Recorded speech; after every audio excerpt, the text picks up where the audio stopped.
os traumas sexuais da infância, né, como a gente está falando. É muito comum, né, recebermos no consultório pessoas que, assim, passaram por algum trauma sexual, né, e traumas não só abuso, violência, mas até mesmo conteúdos que consumiram, assistiram, viram, que não era apropriado para a idade. Então aquilo acabou sendo um trauma também. E acabar evoluindo para uma disfunção sexual. E essa disfunção, ela pode estar relacionada ao que você trouxe anteriormente, que é a questão, o toque do parceiro, da parceira, acabou trazendo, né, acessando aquela memória que estava ali, as 7 chaves, um momento. E às vezes, olha, nem acessa a memória, tá? Mas acessa uma sensação desagradável no corpo. Tá? Não necessariamente a memória explícita de que algo aconteceu aparece, tá? Mas aparece uma sensação estranha no corpo. O adulto não se sente confortável em ser tocado, em tocar.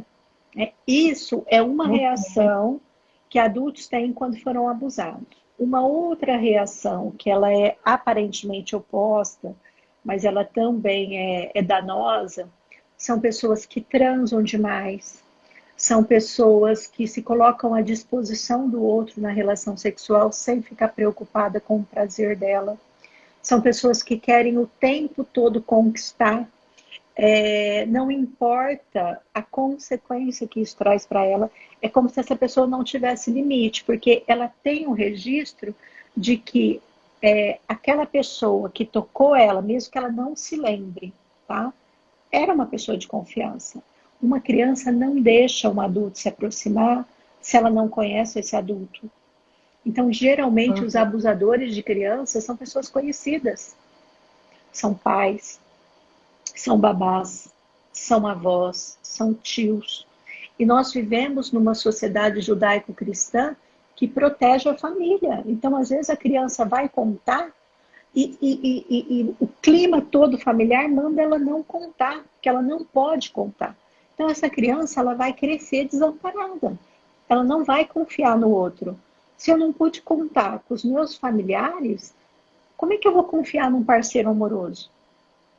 Como é que eu vou me entregar? Entende? Como é que eu vou ter desejo por essa pessoa? Aí a gente começa a refletir, né, o quanto que é necessário, né, ter de informação prévia na questão de uma educação sexual para a família poder, né, muitas vezes quebrar, né, alguns segredos, né, mas isso ainda é uma coisa que é um trabalho muito de formiguinha, é a longo prazo. E vocês percebem nesse... Pode falar, depois eu te pergunto. Por isso que eu sempre digo assim, ó, escute a sua criança.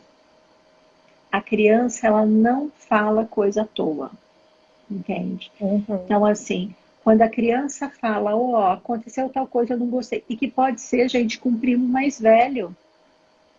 Pode ser que essa criança não queira mais ir na casa do primo, e essa mãe obriga a ir na casa do primo, e essa criança não se sente confiante de contar para a mãe o que está acontecendo.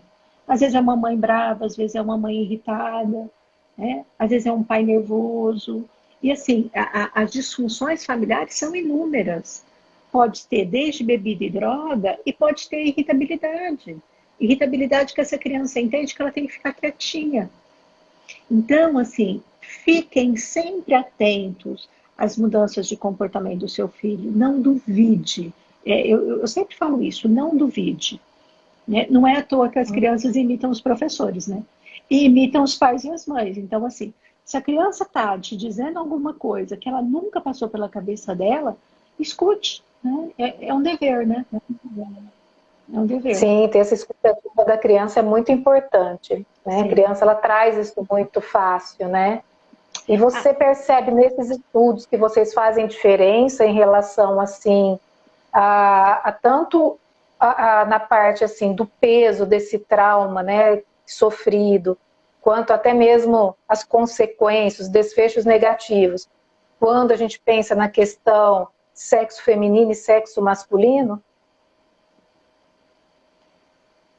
Isso é muito Na verdade, equilibrado. os dois sofrem, né? Na nossa sociedade, mais uma vez, acaba sendo revelado que a mulher sofreu um abuso e não é revelado que o rapaz sofreu um abuso, né? Pessoas que sofrem abuso podem se tornar um abusador. O que nós sabemos é que é mais comum o homem se tornar um abusador sexual do que a mulher, mas a mulher ela se torna abusadora de outras formas, né?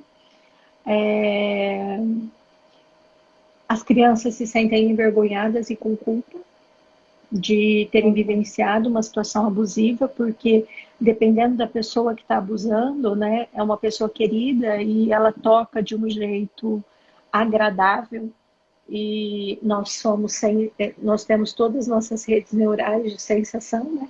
Então a criança gosta, então vira uma mistura de sentimento. Agora, tem uma coisa, né? Quando nós estamos falando de pais que não escutam os filhos, né? Ou de pais que escutam os filhos, pais que protegem, pais que não protegem, a gente tem que considerar que esse pai e essa mãe foram crianças.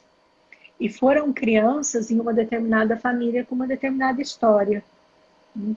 E se sabe que as histórias se repetem nas famílias. Se sabe que as repetições hoje, quando a gente fala de repetição de comportamento, de repetição transgeracional pela epigenética, pelos genes, as repetições elas acontecem até pelo menos 6 gerações. Então, assim, quando eu não escuto, isso é muito importante, né? Porque não é uma coisa que é só minha, né? Então, se eu fui abusada e eu carrego esse segredo, eu posso começar a abrir meu ouvido, meus olhos, falar com primas, escutar a história de mãe, de tias, de avós. Só que tem que ter coragem para perguntar, né? Nós, terapeutas, temos que ter coragem para perguntar para o paciente se ele foi abusado sexualmente. Às vezes coragem e habilidade, por isso a necessidade do especialista. Você sabe que, e até trazer uma informação, e nós temos tanto o público em geral, mas profissionais também ouvindo, né, que estão passando, estão ouvindo também. E esse tema é muito importante também, porque se o profissional ele não souber como abordar o trauma, ele está gerando um novo trauma nesse paciente. E isso é muito grave. Sim, é uma retraumatização. Esses dias eu escutei alguém falando assim, que passou por uma situação com um terapeuta algum tempo atrás. Eu não vou me lembrar quem falou isso. E o terapeuta insistia que ela tinha que gritar para colocar toda a dor e toda a raiva dela para fora, né? Então, assim, gente, que habilidade é essa, né? Nós profissionais temos que ter o requinte da escuta para poder estar com o paciente naquilo que ele precisa, porque senão a gente vai retraumatizar o paciente, que pode ser um abuso de negligência, entende? Um abuso de bullying sofrido na escola e um abuso sexual.